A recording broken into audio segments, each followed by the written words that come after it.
my dear students, welcome back to chemistry class. So already we have started the second chapter and we discussed the concept physical properties of metals. Okay, so today let's move to the next topic, chemical properties. So the chemical properties of metals and non-metals. Metals as well as non-metals, in which the first chemical property that we will discuss in today's session, reaction with oxygen. Okay, reaction of metal or non-metal with oxygen. How the metals and non-metals react with oxygen. So let's see that reaction in today's class. Okay, so metals will react with oxygen. Definitely metal will react with oxygen. So metal combines with oxygen to form metal oxide. Metal combines with oxygen to form metal oxide. At the same time, non-metals also combines with oxygen. They can also combine with oxygen and they will give non-metallic oxide. They will give non-metallic oxide. So here we can say either metal oxide or metallic oxide, and here this non-metal combines with oxygen that produce non-metallic oxide. So let's see the very basic example, that is rusting of iron. Okay, rusting of iron. So we know how the iron gets rusted, because whenever we will expose this iron material in air as well as in moisture, when it exposed to air or moisture, or we can say water, then what happened? The iron material will start rusting. Okay, so chemically we can say this air, when it get contact with air, what happened? It will react with the oxygen present in the air. This iron material will react with oxygen content of this air, and at the same time moisture also there. Then what happened? It gets rusted. And chemically, what is this rust means? Rust is chemically iron oxide. Chemically, the material that produces that brown color substance, rust is what? Iron oxide. So let's write the chemical equation for a rusting of iron. So students, note down the chemical equation for a rusting of iron. So this iron, we have already studied the symbol of iron in the 7th standard. Okay, so iron, the symbol of iron is what? Fe. That's what in the previous case I have written as rusting of Fe. Fe means it is iron. Okay, so this iron, see the chemical equation. Iron combines with oxygen. Iron, the symbol is Fe, that should be written in the bracket. Then it combines with oxygen. Oxygen is represented as O2. Also it combines with water. Chemical formula of water is H2O, and it forms what? Iron oxide. So the formula of iron oxide is Fe2O3. So this is known as what? Rust. So what is the chemical name of rust means? We can say rust is chemically iron oxide. So children, you must know how to write the equation for rusting of iron. So this is the equation. Whenever you are writing the equation, the word as well as the symbol you should mention. Symbol should be mentioned in the bracket. So this is the equation for rusting of iron. So when iron exposed to air as well as moisture or water, it get rusted and a brown color substance is formed. That is nothing but rust. Chemically it is iron oxide. And why we have studied this equation for rusting of iron? Because we were discussing the topic metals, reaction of metal with oxygen. So here iron is a metal. Okay, iron is a metal which combines with what? It will combines with oxygen. So this metal will combines with oxygen. Here we will get iron oxide. Okay, so iron oxide means iron is the metal. So this is what? metal oxide. So whenever a metal combines with oxygen, that will give corresponding metallic oxide. So iron when combines with oxygen, we will get iron oxide. So this is the metal oxide formed here. Okay. So now let's see the nature of this metal oxide. Is it an acid or is it a base or is it neutral? So let's find out the nature of this oxide formed here. Okay, and for that we should take the rust. This iron oxide we should take, and it should be dissolved in water. Let's take some water in a container, and to that container add the scratched rust into it. Okay, that scratched rust can be added to the beaker, and we know rust is a solid substance and it is metal. Okay, so it does not easily dissolve with water. Anyhow, just shake that collected rust from the iron material and it mixed with water. Shake the container well, then we can find a color change in the water. When we will shake this rust in the water taken, we can find a color change. Okay, now just open the lid of the container, and to this water dip blue as well as red litmus. Okay, dip blue litmus to the solution as well as red litmus you can dip to the solution. And when we will dip the blue litmus to this water in which shaken with rust, to that water, when we will dip the blue litmus paper, we cannot find any change. Blue remains as blue. Okay, there is no change happens to blue litmus. But when we will dip the red litmus paper,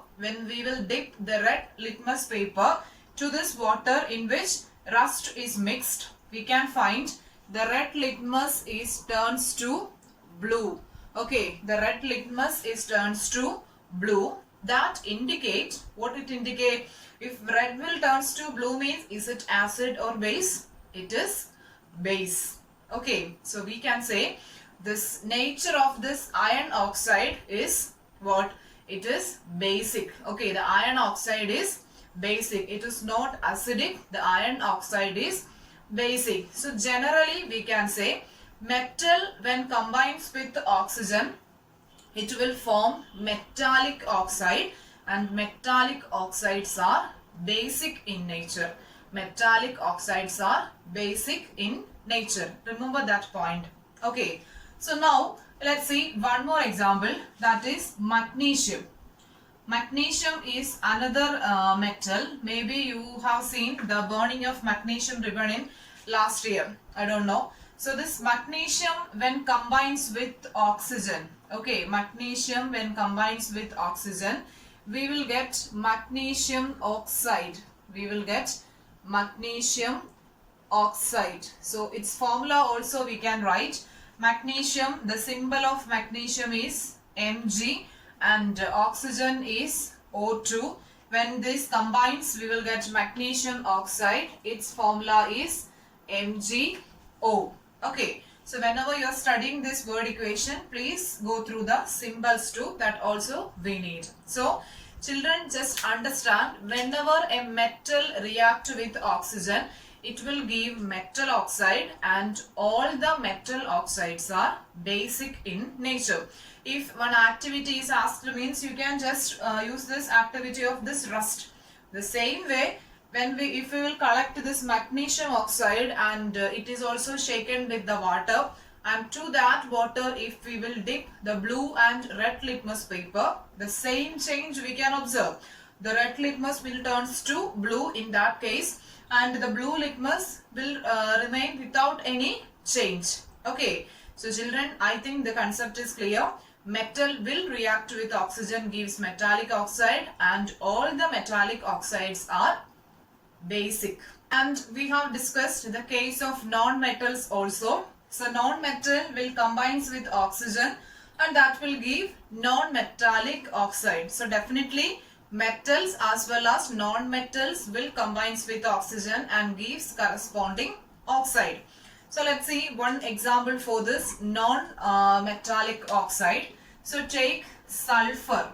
Okay, sulfur is a chemical substance which is a non-metal. Sulfur is a chemical and it is a non-metal. So this sulfur will combines with oxygen. Sulfur will combines with oxygen and produces sulfur dioxide. It will give sulfur dioxide. Okay, so let's write down the symbol also. So sulfur, which the symbol is S. Okay, the symbol of sulfur is S, and oxygen we know it is O2. So sulfur combines with this oxygen, it produces sulfur dioxide. The symbol is SO2. Okay, so remember these two. Sulfur is a non-metal. Sulfur combines with oxygen O2 to give sulfur dioxide. The formula of sulfur dioxide is SO2. So children understand, whenever a non-metal combines with oxygen, that will produce non-metallic oxide. Okay, so let's check the nature of this non-metallic oxide. We have actually found the nature of metallic oxide. They are basic in nature. Now let's see the nature of this non-metallic oxide. So let's consider the same example, sulfur dioxide. So here what we are doing means, just take a container. Okay, to which a deflagrating spoon is added. Here using with the help of a spoon like this, a deflagrating spoon, we will add some amount of sulfur. Some amount of sulfur is added here. A sulfur is added here. Now let's burn the sulfur. Let's burn the sulfur, and after burning this sulfur, take the deflagrating spoon out and close this container with the lid. Okay, once again listen, take a container to which add some amount of sulfur. Now let's burn that sulfur.